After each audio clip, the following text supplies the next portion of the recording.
The storm had already decided she would die before the sun came up.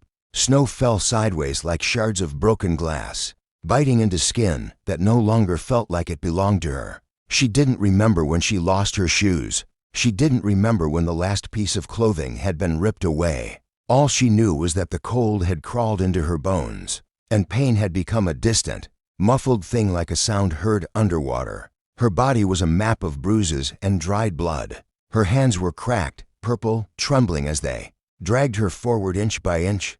Crawling, that was all she could do now. Crawling through the white wilderness toward a shape she wasn't even sure was real. The cabin appeared through the storm like a lie the mind tells itself to survive. A dark shape among the trees. Smoke or maybe just shadow rose faintly above it. She blinked hard, eyelashes frozen together, afraid that if she blinked again it would vanish. Behind her was only death. Ahead of her was a door. She didn't pray. She didn't scream. She didn't have the strength. She crawled because her body refused to surrender, even after everything that had been done to it. The man inside the cabin heard something long before he saw her. At first, he thought it was an animal wounded, desperate. He reached for the rifle out of instinct, years of isolation sharpening every sound into a threat. He hadn't seen another human in months, maybe longer. Time blurred when you lived alone with memories you were trying to bury. The scratching sound came again,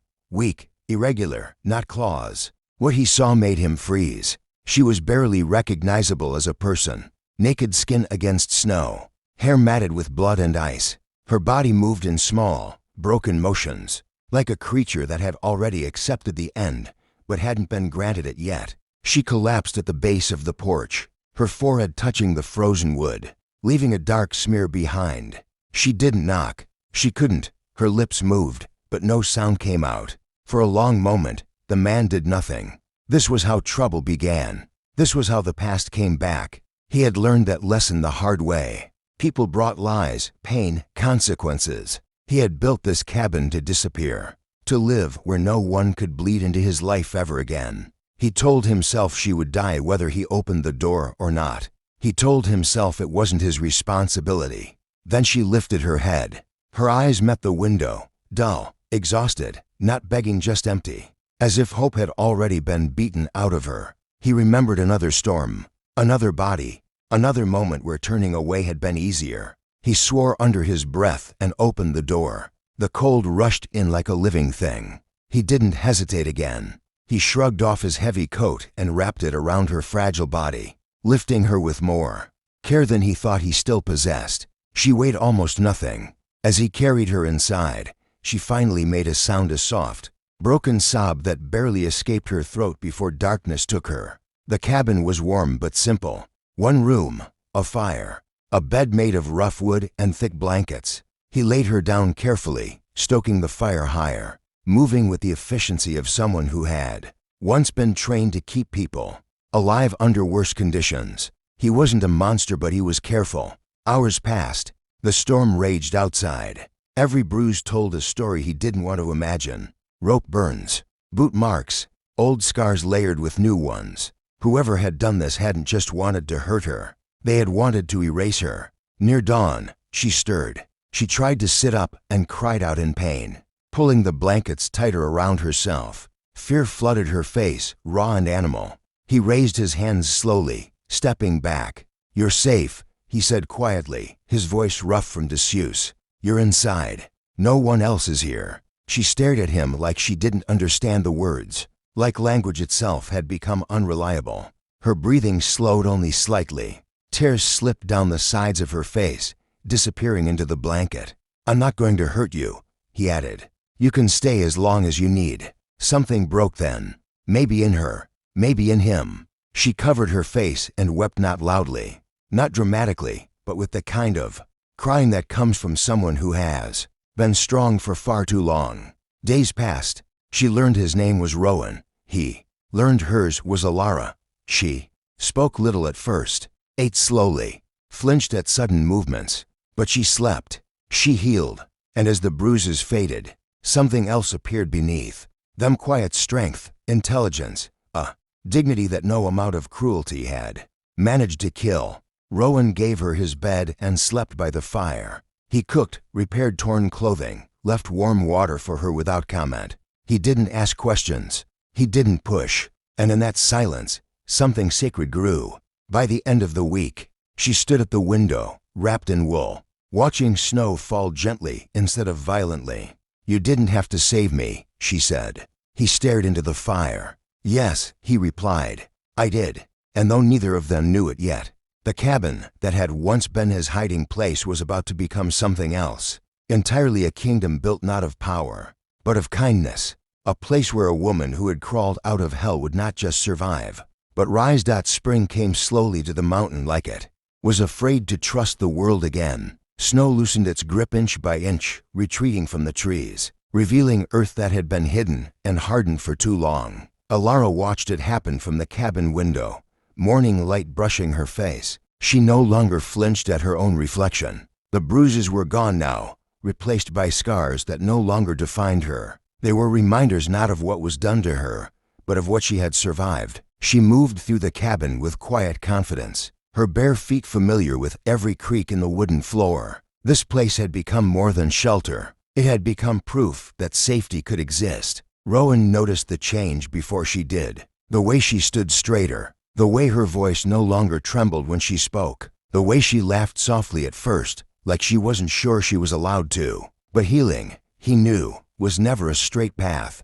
The past didn't announce itself when it returned. It crept in during the quiet moments, a sound too close to a shout, a dream too vivid. One night, Rowan woke to her screaming, tangled in blankets, fighting shadows only she could see. He didn't touch her. He just spoke her name, steady and calm, until she found her way back to the present. When she finally looked at him, tears streaking her face, there was no fear in her eyes, only trust. "I thought I'd never feel safe again," she whispered. Rowan swallowed hard. I know. He hadn't told her much about himself, about the life he'd left behind, about the choices that had driven him into isolation. But Alara understood silence better than most. She didn't push. She simply stayed. And somehow, that made it harder for him to keep running from his own ghosts. The first stranger arrived on a clear afternoon. Rowan spotted the truck long before it reached the cabin, dust rising on the narrow road, engine echoing too loud in the valley. His body reacted before his mind did. Old instincts snapped awake. He told Alara to stay inside and took his rifle from the wall, though he prayed he wouldn't need it. When the truck stopped, a man stepped out, hands raised, calling Rowan by name. It was someone from his old life. The man spoke of town, of work, of trouble, of people asking questions. Rowan listened, jaw tight, every word confirming what he had feared. The world had finally caught up to him. When the stranger's eyes drifted toward the cabin, Rowan stepped deliberately into his line of sight, blocking the view. "There's no one here," Rowan said flatly. The man studied him for a long moment, then nodded. "You always were stubborn, but you can't hide forever." After the truck disappeared down the road, Rowan stood alone, breathing hard. He didn't notice Alara until she spoke behind him. "They're looking for you," she said. "Yes, for something bad?" Rowan turned to face her. The truth sat heavy on his tongue. "For something I couldn't stop." She didn't ask more. She stepped closer, placing a hand on his arm, not shaking, not hesitant, strong, present. "You stopped it for me." That night, Rowan finally told her everything. About the violence, the failures, the people he couldn't save, the reason he believed he didn't deserve peace. Alara listened without judgment, without fear. When he finished, he waited for her to step away. She didn't. "You think surviving makes you guilty," she said softly. "I used to think that too." The words settled between them like truth finally spoken out loud. Something shifted. Not romance, not dependency. Something deeper. Mutual recognition. To people who had been broken in different ways, choosing not to remain that way. The next morning, Alara made a decision. "I'm not hiding anymore," she told him. "And neither are you." They went to town together a week later. It was terrifying, liberating. The world felt too loud, too close, but it didn't crush her. People looked at her, but she didn't shrink. She spoke. She smiled. She stood beside Rowan like she belonged anywhere she chose to stand. News travels fast in small places. Help arrived, not the kind that demands repayment, but the kind that rebuilds. A doctor, supplies, paperwork, justice, slow and imperfect, but moving. Alara told her story when she was ready, on her own terms, and every word reclaimed something that had been taken from her. By summer, the cabin had changed again. Flowers grew where snow once ruled. Alara planted them herself, hands deep in soil, face lifted to the sun. Rowan built a second chair on the porch. They shared silence without loneliness, laughter without fear, purpose without chains. One evening, as fireflies flickered in the trees, Alara spoke quietly. "I crawled here with nothing, not even hope." Rowan looked at her, and now, she smiled, not softly, not carefully, but fully.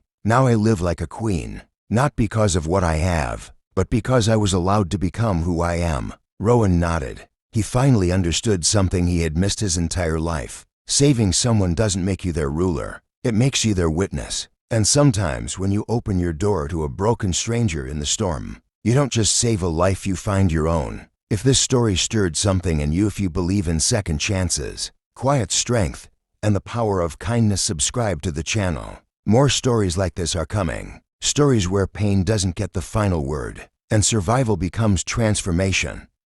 Subscribe to my channel.